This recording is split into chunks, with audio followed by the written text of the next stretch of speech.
well, real quickly, I'm just going to give you some of the necessities that, to define God is to deny God. You can give the definition of a finite object, but how can you define limitlessness of the infinite being, who is the source and cause of everything? If you define God, you are limiting the limitless one. You are confining God with concepts of mind.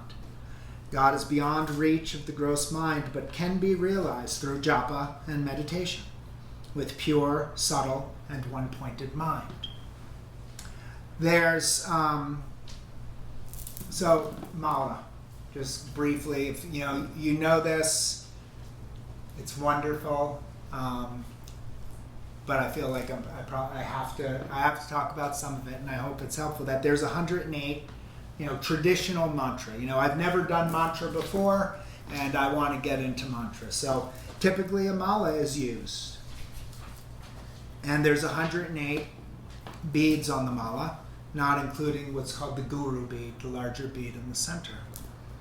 108, why is it 108, or it may be some multiple of 108, something lower. There are different, if you're into numerology and you connect with numbers, by all means explore, auspicious numbers. But the reason 108 is traditional, well, it's the number of spiritual completion in both mathematics and the universal. It's the most auspicious number of all. In Sri Yantra, there's 54 intersections, each with a feminine and masculine quality. That totals 108. The chakras, we'll talk about later, are intersections of nerve channels in the body. So from the scientific end, that's what's happening in these points, is that there's a very high concentration of nerve intersections. And in our heart, there's 108. There's 108 defilements in Buddhism, 108 earthly temptations to overcome. In Hindi, the 108 is the basis of creation. Each deity has 108 names. So these are all the reasons that 108 times seems to be good. There's, is there a textbook way of doing mantra? Yes. It's typically with the middle finger and the thumb. Left hand, but go beyond all that. Doesn't matter. If you're more comfortable using your forefinger, if you use your right hand, your left hand, doesn't matter. Doesn't matter. It's what you're connecting with, what feels right for you. You just go around. Ram, ram, ram, ram. There's one technical thing that I came across that I do adhere by, and that's not crossing the guru bead. Not crossing the guru bead. Typically, I am using my middle finger and thumb. So there's a basis of traditional mala practice. Holding it before your heart. But these are all. This is you find your path. Don't get so hung up on doing it monastically right that your mind's not where it should be, which is the reason I try. That's more important. If you use a mala or not. Maharaji was always seen doing this.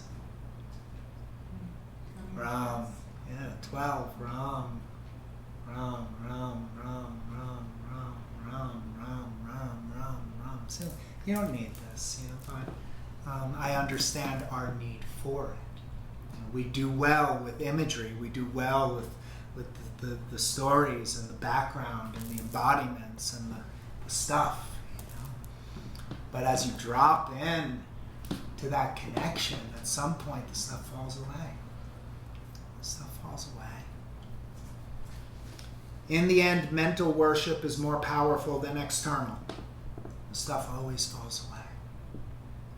That you can be so present, so connected, that you're just in life, engaging with others, going to work, parenting. We're acting from a place of devotion, acting from a place that's just so connected, so rich, so rich. It's attainable. It's attainable. Anyone could get there. Anyone could get there. It takes work and commitment. Maintaining motivation. Maintaining that strong determination. Familiarization. Becoming so familiar with the routines that they begin to overtake the conditioning from the past. That our first thought isn't to get hung up in anger, isn't to push it away, isn't to neglect, isn't to avoid, isn't to beat ourselves up, but the first thought is from the heart. We can retrain the mind to do that. Familiarization. And virtuous determination. That we approach our journey, our practice, not from a place of self-seeking. Not from a place because we want something or, that we're too caught up in the me. Of course, it starts there. It starts there. But ultimately, we come to that point, and that doesn't by no means suggest that we lose ourselves. And we don't lose who we are. Be who you are. Be an expression of yourself. But the ego falls away to a place that we're not caught in it, that we're not hung up.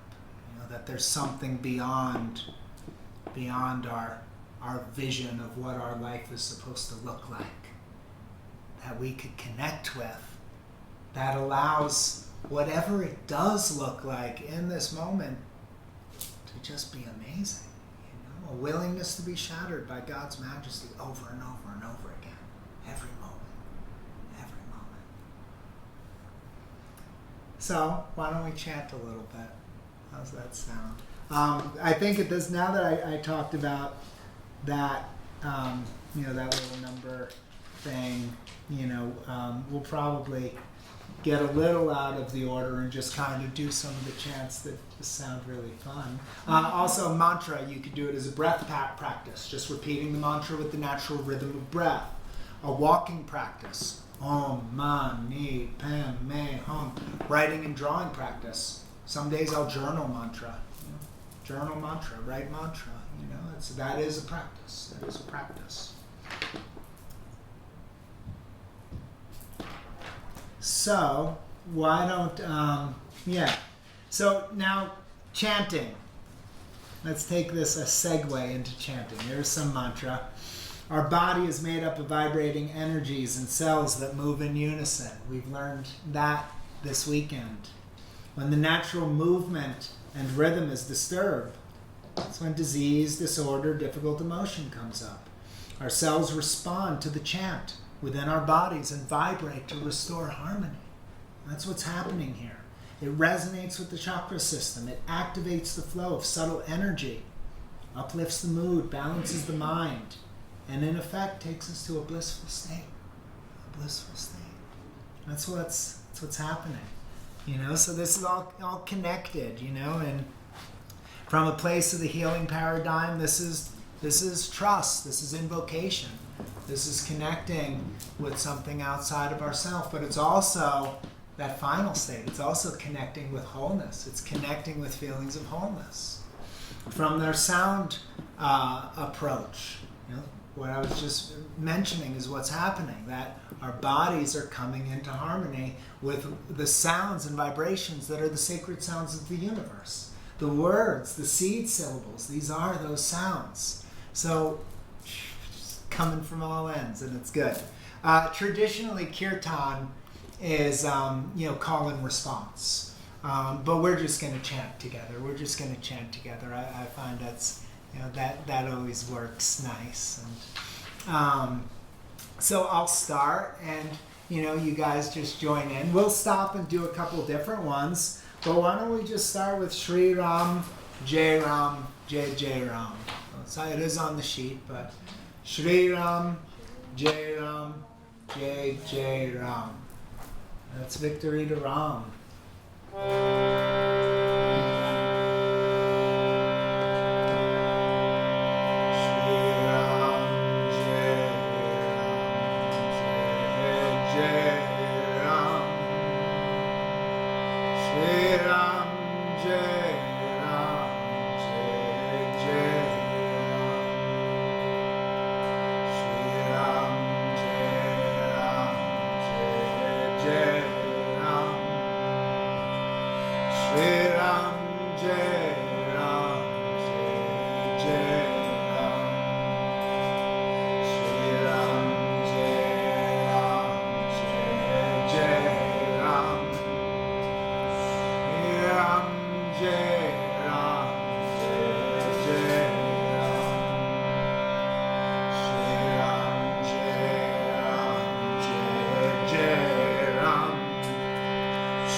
So what makes that a chant and not a mantra?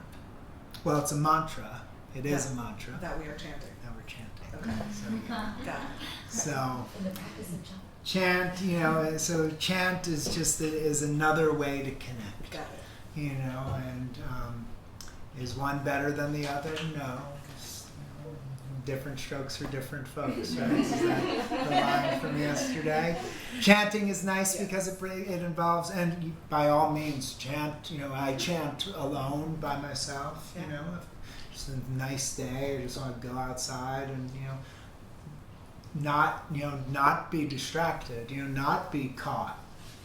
Just connect with that place where you feel whole. Just hang out there. Yeah, I'll take this outside and on a nice day and just chant for a little bit, because we come into that space. We come into that space where what's there to get caught up with? What's there to do? What's there to fix? We can rest in spaciousness, rest in that moment, and feel connected, feel warm, feel boundless. Qualities of the open heart coming to fruition through the mantra, through the chant. So that's what it's about. It's a community element, and traditionally in Hindi culture, kirtan, it's call and response. So someone, I'd go, oh, Shri Ram, Jai Ram, Jai Jai Ram, and then everybody else goes, Shri Ram, Jai Ram, Jai. And there's this call and response. You build it up, you get faster, you slow it down. You have full bands. Kirtan can come in so many beautiful ways, but that adds the element of community, of connection, and there's something to be said for that. His Holiness the Dalai Lama says the Buddha of this century will be the Sangha. Is the community. Is the community. That's where the awakening is happening. That's where the nourishment and support and connection is coming. And there's a transition from, I guess, discovering this journey off on a cave somewhere to doing it, in connectedness, in that place. So that's the difference between, most any mantra can be chanted. Of course there are some that, maybe aren't traditionally chanted as often, or some, but it's really either or, it's your choice. A couple ways to go about it, whether it's, whether it's chanting or writing, whether we're writing mantra, whether we're, saying it under the breath, whether it's a whisper, whether it's out loud, whether we're, these are all just different ways to get there. Different ways to get there. And sometimes they're connected more than others, sometimes they're not, for me, this is connected again, both to the stages of healing and reaching wholeness and connecting with something outside of ourselves, but also very connected with sound there as well, but also just a devotional practice. You could just do mantra your whole life, and it will get you there. It will get you think sometimes we could use a little, a little pulling in the reins. There's so many amazing modalities out there. There's so much to explore, and I mean, I'm guessing if you guys are here, you're a bit like me and wanting to know what it's all about and know what's working and know what people are getting out of it, experiencing it. Is there something here for me? Is there something here for me? But we could connect with one thing and do it with discipline, with commitment, with trust, with devotion. It'll get us there. Does anyone have any questions or comments or anything that they'd like to share before we do some more chanting?